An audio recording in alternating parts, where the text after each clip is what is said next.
from the station that's working for you. You're watching Fox 4 News at 6.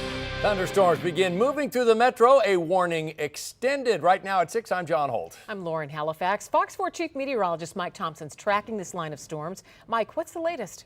Well, we're getting some hail reports out of southern Johnson County right now. Just talked to Sean McDowell. They've got some 1-inch hail just reported down in their location there. It looks like they're near Olathe Medical Center right now. That would be 151st Street there, or they might be going north on K7. I can't tell, but they're right down in that general vicinity. You can see the rain shafts, the intense rain coming up across southwestern Johnson County and now covering most of the metro. We've got a brand new warning, by the way, that encompasses virtually the entire metro and that runs until 6:45, primarily due to two specific cells, the one here in Wyandotte County and the one farther to the south that we've been tracking across Johnson County. And again, this encompasses a very large area, the entire 435 loop, most of Jackson County and Clay County until 6:45. So let's start with this stronger cell down to the south. You can see that's moving on 135th Street, moving through the Olathe area, east side of Olathe, right up to 435. So if you've got plans on driving out in that general direction, it is going to flat pour. We do still have a hail core at 135th Street with that storm, but the good news is the wind signature is dying down a little bit. Earlier we had some wind gusts of 60 miles an hour down on Sunflower Road at I-35. Looks like the winds have maybe backed off into the 45 mile per hour range, below severe limits there. We also have another hail core right on I-70 and I-435. That would be out just on the east side of the Legends in Wyandotte County. Maybe some small hail with that particular cell as well. So we continue to track this across the metro, and Lauren and John, we've got crews out watching these storms, right? And let's check in with you guys. Yeah, we do have the crews out there on the roads right now. Fox 4's Sean McDowell, photographer Jerry Powie are on the move in the Olathe area. Guys, what are you seeing where you are tonight? Well, if you want to see some interesting photos, I don't know if Mike just showed you the photograph that we had from moments ago. Let's see if I can probably scare it up here. But Jerry and I were just passing Garmin World headquarters. We found ourselves with what was quarter-sized hail. We figure, talking with Mike Thompson, let's see if you can, oh, good. That picture is up right now. I was going to show it to you on my phone. But it's about quarter size, about 1 inch. So definitely some hail here. However, at the intersection now of 151st Street and South 169, K7 basically, the winds have certainly died down. We are seeing less rainfall. However, the skies are still quite dark. I'm seeing, in fact, let me punch this up. This is our view out the front of the vehicle. You can see off in the distance, certainly some dark clouds. I don't know if Jerry feels this way, but they look to me like they may just be a hair lower than they were before. Yeah. And we're certainly seeing some sheets of rain out there to the distance. This is the view out the rear of the car. This would be back toward the west, closer to Olathe Medical Center. Now, as we clean off the windshield there, this is certainly some heavy cloud cover back there, but off in the distance, you can see some clearing, and I think that's probably an encouraging sight. Jerry, would you agree with that?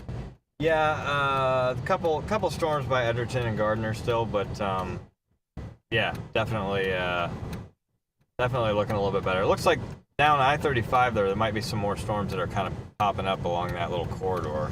Again, back to that view to the east, down 151st Street toward Garmin headquarters. You can see darker skies, and toward the south, down 169, it is a bit darker as well there. We can see a line of clouds that are darker, but we're seeing clearing to the west. Folks, we're enjoying these reports, and perhaps you are as well. We're certainly enjoying Mike and Joe's reports as well.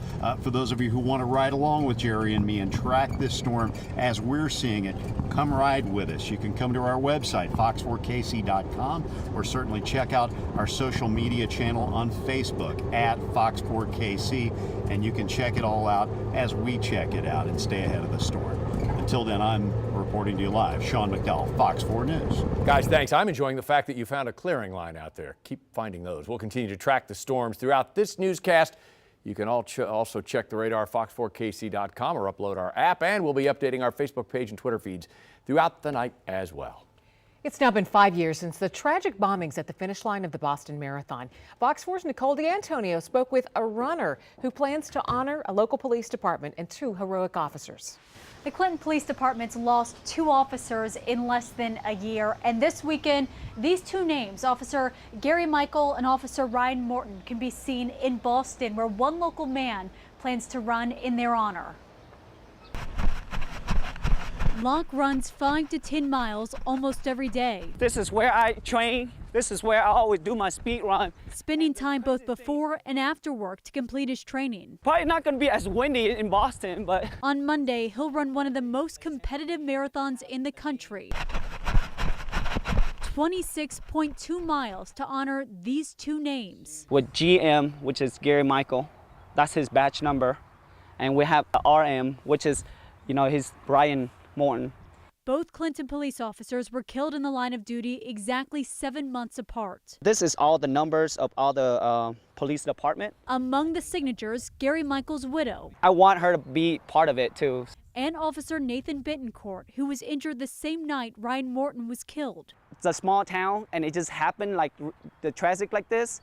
And I feel like I couldn't do anything for them. So instead, he's running past Gary Michael's grave. But this is where sometimes when I run, is where my motivation, so at least I can do something for them. Motivation to run and to finish the 26.2 miles. This is like the last 0.2 mile that I run to the finish line. Past that final marker with 2 names in mind. No matter what, I put my head down and I race to it.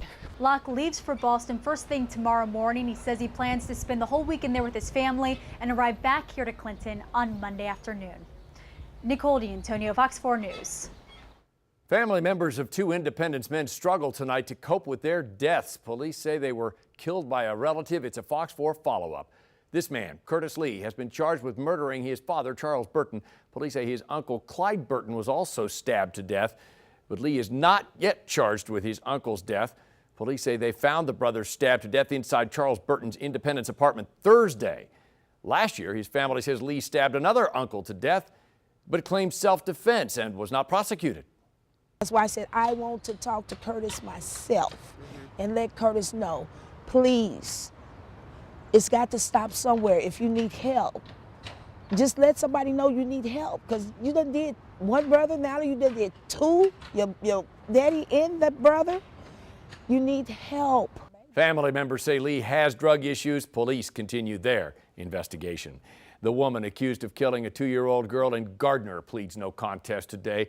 A Johnson County judge accepted that plea and then found her guilty. Lindsay Thomason, the former fiance of 2-year-old Presley Porting's father. Presley Porting died February of 2017. Johnson County prosecutors allege the girl died of child abuse. Thomason set to be sentenced in June. A St. Louis judge today decided not to rule on the motion to dismiss the felony indictment against Missouri Governor Eric Greitens. Now, that decision's not expected to be made until Monday at the earliest. The governor faces a felony invasion of privacy charge. He's accused of taking a partially nude picture of his mistress 3 years ago and then threatening to blackmail her with it to keep her silent. Prosecutors today filed new documents. They are the exhibits they sent to the Greitens defense team, including 2 pictures of emails of Greitens to his mistress, from Greitens to her. A picture also of administration contacts. Greitens' trial is still scheduled for May 14th. Burglars caused a lot of damage at 3 businesses in the Crossroads early this morning. The break-ins all happening near 18th and Oak. The crooks broke into Grinders, the Mission Taco Joint, and ITAP, ripping down surveillance cameras, taking all the cameras and recording equipment with them. The businesses found alcohol and some cash registers looted as well. There was also extensive property damage, windows shattered, doors kicked in. I don't care if it's the 3rd Thursday, it's not a good way to wake up in the morning. We got barbecue contests, we're opening more restaurants. We employ a lot of kids here, and we got a late start to the day, and Friday's a big day for us. I'm just glad nobody was hurt. Stretch, who owns Grinders, says it took more than an hour for police to get on scene. Kansas City police say it may take up to 4 hours for officers to respond to burglary calls that are not in progress. A former teacher charged in a sex case, the request police have for the public in this case. Cold and flu season finally is winding down. The precaution they're now lifting at a Metro hospital. Thunderstorm warning still in effect. Storms continue to roll in the metro. We're tracking them. Fox 4 News at 6.